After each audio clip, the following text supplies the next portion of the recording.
जय हिंद, वंदे मातरम, भारत माता की जय।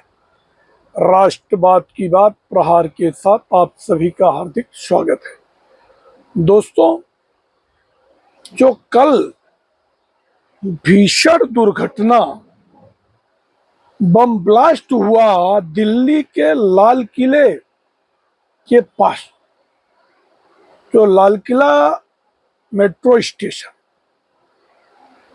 अब अगर दिल्ली सुरक्षित नहीं तो पूरे देश का क्या होगा।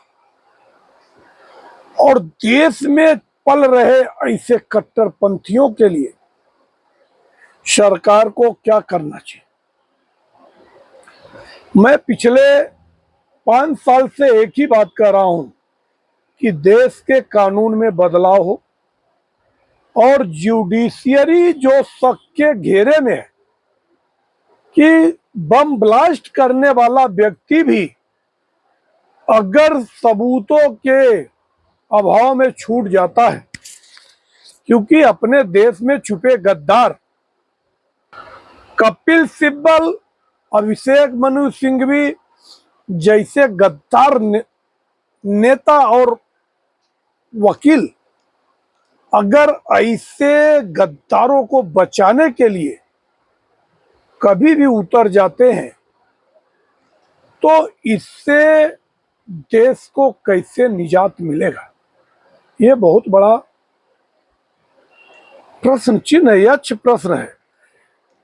अब अभी तक तय होता था कि जाहिल, या फिर एक कहते थे कि बेरोजगार युवा नौकरी के तलाश में भटके हुए नौजवान ये जाके बम फोड़ रहे हैं। मगर ये जो मॉड्यूल फरीदाबाद में एटीएस ने पकड़ा है, वो हर भारतीयों के नीचे की जमीन खसका दे रहा है कि जरूर सोचना चाहिए कि जैश ए मोहम्मद की महिला विंग की हेड है डॉक्टर शाहीन शहीद, और उसके मायके में उसके भाई का, जो कि डॉक्टर परवेज का घर है लाल बाग इलाके में, और अल फलाह यूनिवर्सिटी में वो प्रोफेसर है, डॉक्टर है।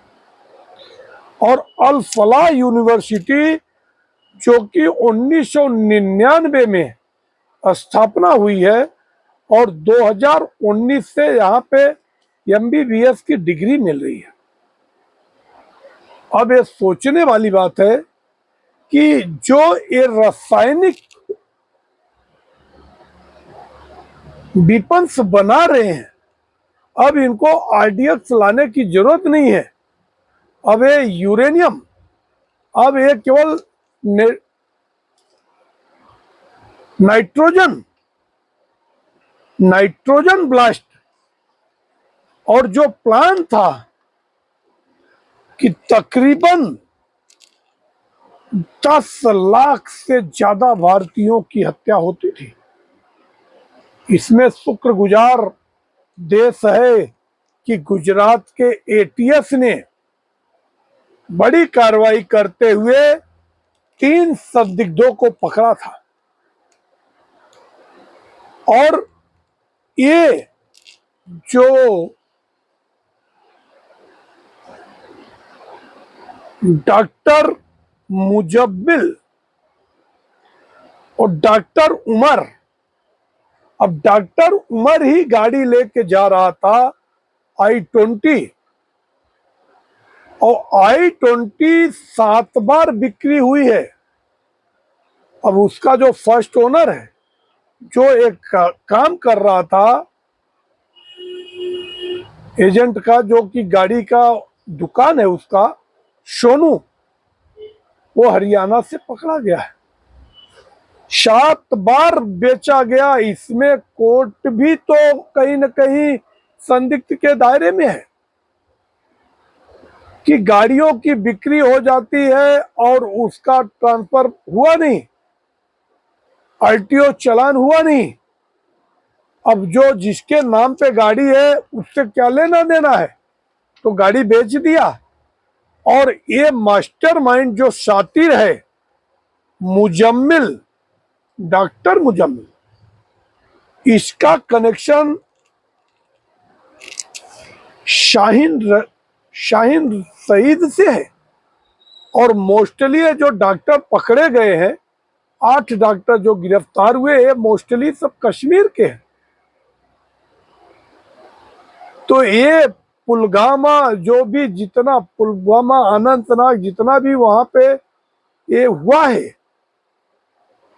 और इन लोगों का प्लान था, क्योंकि मुजम्मिल सहारनपुर से पकड़ा गया है, तो इनकी रणनीति थी, हो सकता है कि बाबा बागेश्वर धाम की जो पदयात्रा चल रही है उस पे अगर ऐसा फियादीन हमला होता, फिदाइन हमला, तो लाखों हिंदू मार दिए जाते। ये तो शुक्रगुजार देश है कि देश की जो सुरक्षा एजेंसियां हैं उन्होंने इतने बड़े काम को अंजाम देने से पहले ही पकड़ लिया। और ये जो उमर, डॉक्टर उमर जो मर गया, ये मस्जिद में 3 घंटे बैठा था, सोनपरी मस्जिद। और अभी एक और शाहीन, डॉक्टर शाहीन के घर में 290 किलो एक्सप्लोसिव पकड़ा गया है, विस्फोटक का सामान। और इनका प्लान था कि 10 लाख से अधिक हिंदुओं की हत्या। और अब देश में ऐसे बुद्धिजीवी लोग हैं जो कहते हैं कि ये एक्सप्लोसिव आया कहां से। अरे ये आरडीएस नहीं है, सुरक्षा एजेंसियों के चोरी चोरी ये लोग थोड़ा थोड़ा नाइट्रोजन जो किसान वगैरह यूज करते हैं वो इकट्ठा करते हैं, और इससे बम बनाने की कितनी सामग्री मिली है। और ये अगर डॉक्टर जो वो जहर बनाया था, वो जहर अगर एक बूंद भी किसी को पिला देता तो लोग मर जाते। मतलब ये लोग क्या तैयारी थी कि हॉस्पिटलों में भी ऐसे जहर दे के लोगों को मारा जाए। तो देश कैसे सुरक्षित रहेगा अगर आज मोदी, अमित शाह जैसे लोग नहीं होते, तो आज देश में इतना भीषण ये 26/11 से भी बड़ा हमला होने वाला था। तो मेरी तो यही अपील है कि या तो शूट एंड फाइट, और इन आतंकवादियों पे इनका तो नागरिकता छीन के यूएपीए के तहत इनको अंदर डाल के विद इन 1 मंथ कन्विक्टेड करके इनको फांसी की सजा देनी चाहिए। जब तक ऐसे कठोर कानून देश में नहीं बनेंगे, ऐसे अपराध होते रहे। इवन भूटान की जमीन से मोदी जी ने कहा है कि ऑपरेशन सिंदूर के तर्ज पर 2-0 जो भी पनाहगार है कोई बचेगा नहीं। मगर आखिर ये कब तक चलेगा? आज जो मर गए 12 लोग मारे गए, 30 से अधिक लोग घायल हुए। हाँ, एक है शुक्रगुजार है कि शीला दीक्षित की, सॉरी, रेखा गुप्ता ने मृतकों के परिजनों को 10 लाख रुपए का मुआवजा दिया है, और जो अपाहिज हो गए उनको 5 लाख का मुआवजा दिया है, और जो कम चोट लगा उनको 2 लाख का मुआवजा। मगर ये मुआवजा कब तक? जब तक इन अपराधियों को, अभी ये 2 दिन में ही पेश करेगी एटीएस, तो इनका केस लड़ने के लिए कपिल सिब्बल, अभिषेक मनु सिंह भी आ जाएंगे और बचा के ले जाएंगे। तो ऐसा कानून हो कि कोई भी लायर आए बचा नहीं पावे, और पनाह अगर चाहे उसमें जज भी आवे तो उसको भी सजाए मौत हो। ऐसी हमारी राय है। ये बहुत ही दुखद है और पूरा देश में एजेंसियां अपने रडार पे है। हाँ, अमित शाह ने हाई लेवल मीटिंग करके एक्शन शुरू कर दिया है, 7-8 लोग पकड़े गए हैं, मगर मैं कहता हूं ये रुकना चाहिए।